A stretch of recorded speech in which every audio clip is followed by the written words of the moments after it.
beings seem to take everything so terribly seriously. We rise in the morning as though the universe itself were waiting for our report, as if some celestial office requires us to fill out forms of purpose and progress. We have this overwhelming sense that what we do matters, that each gesture, each decision must ripple through eternity in exactly the right way. Yet if you step back for a moment, if you zoom out beyond the daily scramble of appointments and ambitions, you begin to see a rather comic picture. The galaxies swirl for billions of years, stars are born and die, whole civilizations come and go like flickering candles, and here we are.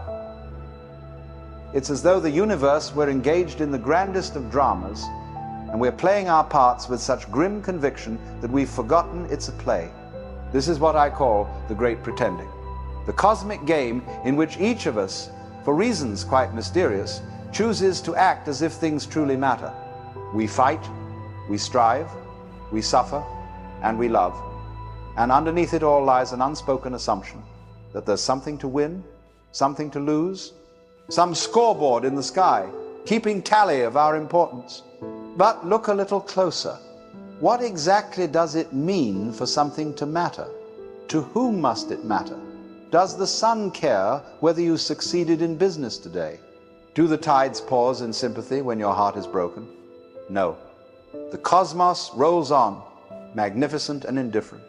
And perhaps it's not cruelty, it may be mercy. For if the universe insisted on taking our concerns as seriously as we do, it would go mad within a moment. You see, we live within layers of seriousness. Society teaches us from childhood that the responsible person is one who worries properly. You must plan your future, choose your career, find your meaning, defend your opinions. To act otherwise, to live lightly, is branded as careless, even immoral. You must take life seriously, they say. But I ask you, why? Who decreed that seriousness is a virtue? The child does not begin in seriousness. The child plays. The universe itself, if you look at it honestly, is playful. Stars explode in fireworks. Planets spin in effortless dance. Clouds chase each other across the sky. Life does not proceed by rulebook, it improvises. Yet we, peculiar creatures, insist on freezing this spontaneity into rigid lines. This matters, that doesn't. This is right, that is wrong. We take the flowing river of existence and try to bottle it, to label it, to grade its performance. And then, of course, we suffer. Because the moment you divide life into what matters and what does not, you create tension. You invent failure. You invent guilt. You invent the nagging voice that says you could be doing more, being better, achieving higher.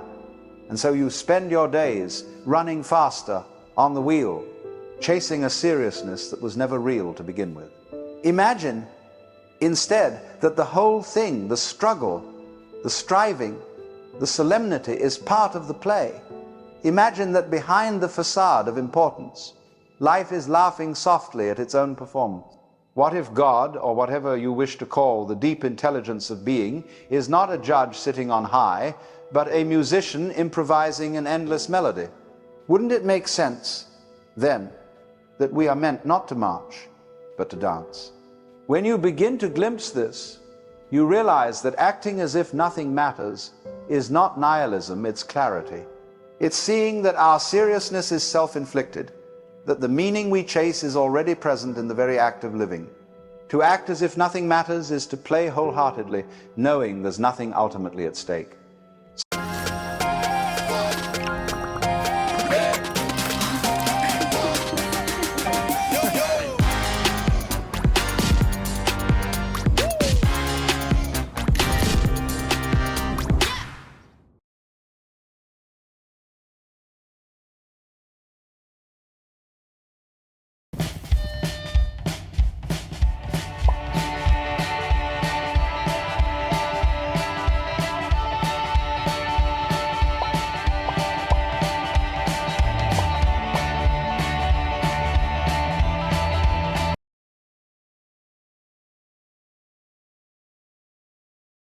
So, the question arises, if you truly accepted that nothing mattered in the grand cosmic sense, how would you live?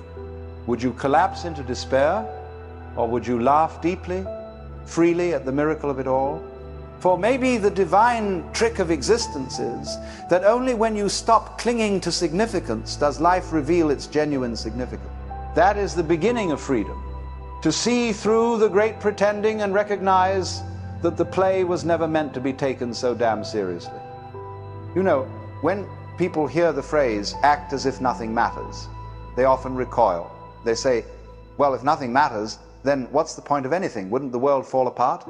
But that response only shows how tightly they've clung to the idea that meaning must be manufactured, that without it, we would crumble. In truth, this clinging to seriousness is the very root of our collective anxiety. It is a kind of tension we have mistaken for morality. We think the responsible person is one who worries, one who is perpetually burdened by the gravity of life. But the trouble with that attitude is that it turns living into a form of performance anxiety. Every moment becomes an exam. You could fail. Modern culture is addicted to purpose.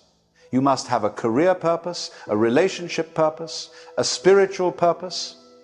Even your leisure must be purposeful. We have forgotten how to simply be, to let a moment unfold without justification. If you sit quietly and do nothing, someone will ask, what are you doing? And you'll feel obliged to invent a reason. I'm meditating, you'll say, or I'm recharging. You can't simply say, I'm being, because in the cult of seriousness, being is not enough. So we live under constant psychological strain. We measure our worth by output, by the applause of others, by imaginary metrics that never stay still. And the more we chase significance, the more it eludes us. It's like trying to hold sunlight in your hand. The tighter you grip, the more it slips away. The real burden of seriousness is that it closes your senses. You become deaf to the laughter of existence, blind to the subtle poetry in the ordinary. You forget how to play. You forget how to listen.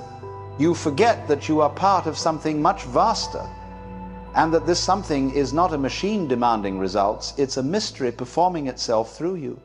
I once said, the meaning of life is just to be alive.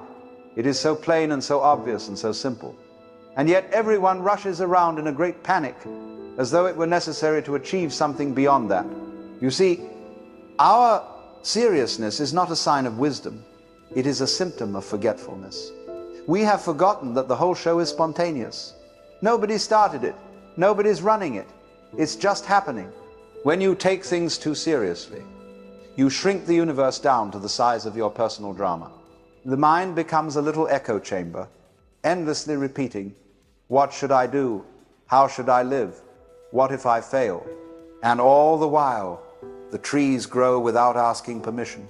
The rivers flow without consulting a plan, and the stars burn joyfully with no one to impress. To see this clearly is to begin laughing, not a mocking laugh, but a liberating one. You laugh because you realize that all your worries were self-created theater. You've been standing on the stage so long you forgot it was a stage. You mistook the costume for the skin, the act for the essence. Now, that doesn't mean we should abandon our responsibilities or become indifferent to others. Far from it. It means we should handle our responsibilities with the grace of a dancer, not the stiffness of a soldier. To care deeply and yet lightly, that is the art. You can love fully without taking your love as a test of worth. You can work diligently without turning your work into a cross to bear. The sage acts as though nothing matters, precisely because he knows that everything does in its own unforced way. The tree doesn't try to be significant. The bird doesn't struggle to justify its song. Yet both are perfect expressions of the universe at play. We humans, though, have developed a peculiar arrogance. We imagine that cosmic importance must be earned, as if existence is a contest judged by some celestial panel. So we burden ourselves with constant seriousness, thinking it makes us more noble. But in truth, it only makes us more miserable. Try this.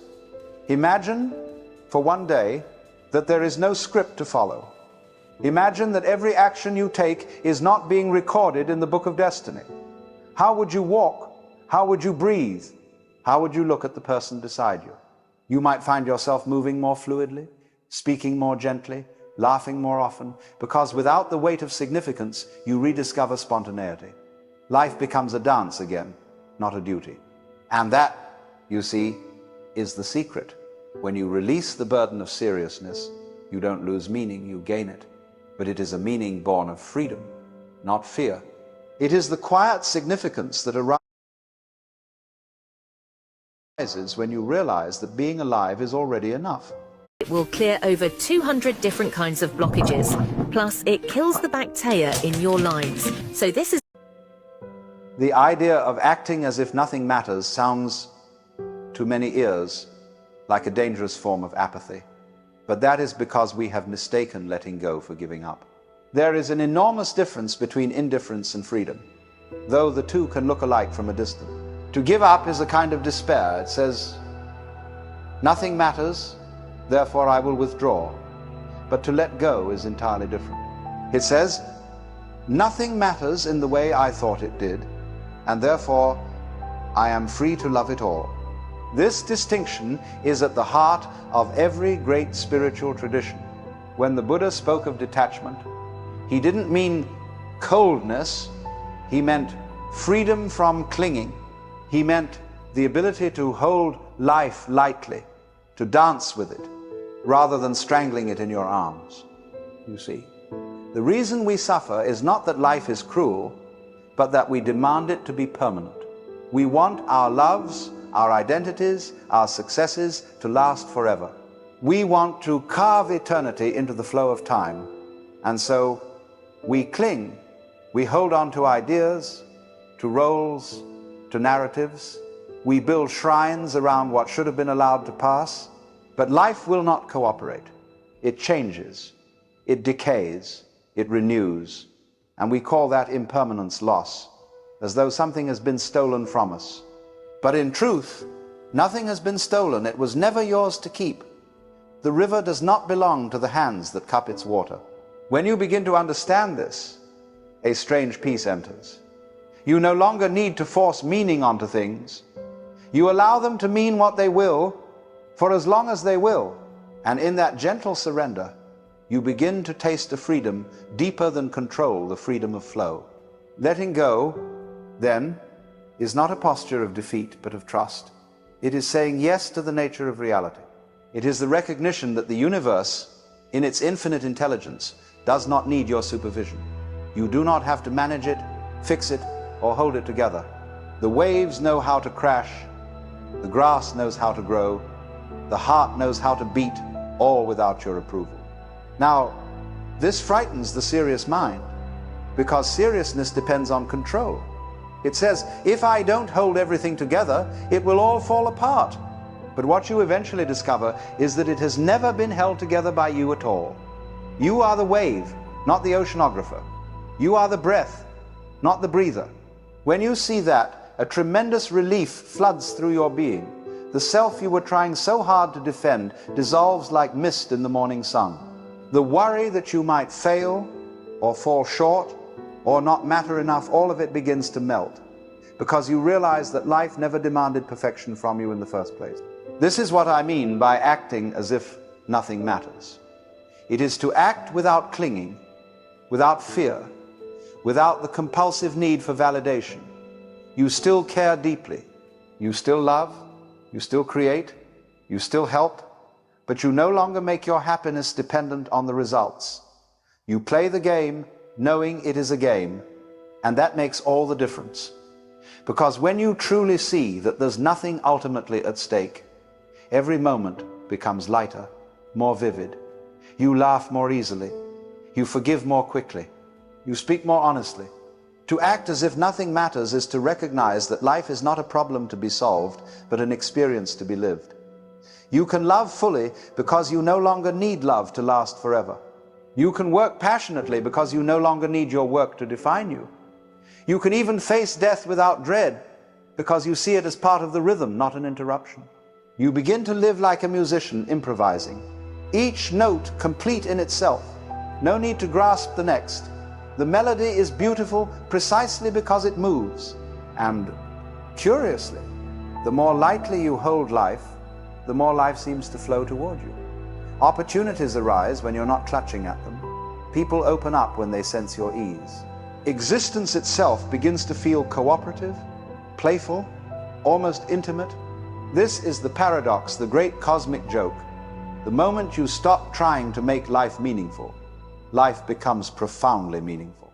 The moment you stop trying to matter, you begin to shine. So, let go. Not out of despair, but out of love, out of faith in the rhythm of being. For when you surrender your seriousness, you do not fall into emptiness, you fall into grace. And that, you see, is the real wisdom of acting as if nothing matters. It's the courage to live lightly in a world obsessed with weight. But then comes the question that naturally follows. If nothing matters in the ultimate sense, what then is the point of living at all? What compels us to play the game once we've seen through it? For that, we must turn to the final movement, the dance of life. When you finally see that nothing truly matters, not in the way you once believed, something remarkable happens. Instead of collapsing into despair, you find yourself breathing more freely. The weight you carried for years quietly lifts, as if the world itself has exhaled through you. Life becomes lighter, not because it's trivial, but because it was never meant to be a burden. The sun rises and sets without purpose, and yet it is perfect. The waves crash with no goal, and yet they are beautiful. So why should you be any different? To act as if nothing matters is to move with life, not against it. It is to dance, not because there is a prize for dancing well, but because dancing is the point. When you no longer need to win, you begin to play with genuine joy. When you stop chasing meaning, meaning begins to find you in the smallest things, the smell of rain, the sound of laughter, the texture of the present moment. You realize that caring without clinging is the purest form of love. That action without anxiety is the truest form of intelligence. And that freedom, real freedom, is simply the absence of seriousness. The paradox resolves itself in a single breath. Nothing matters, and that's what makes everything precious. For when you no longer demand that life justify itself, you can finally appreciate it. You can let people be as they are. Let the world unfold as it will. Let your own story twist and turn without resistance. The universe, after all, is not a courtroom, it's a playground. And you are not a defendant, you are a dancer. So laugh, stumble, make mistakes, fall in love, lose everything, begin again. Each step, each note, each breath is already enough.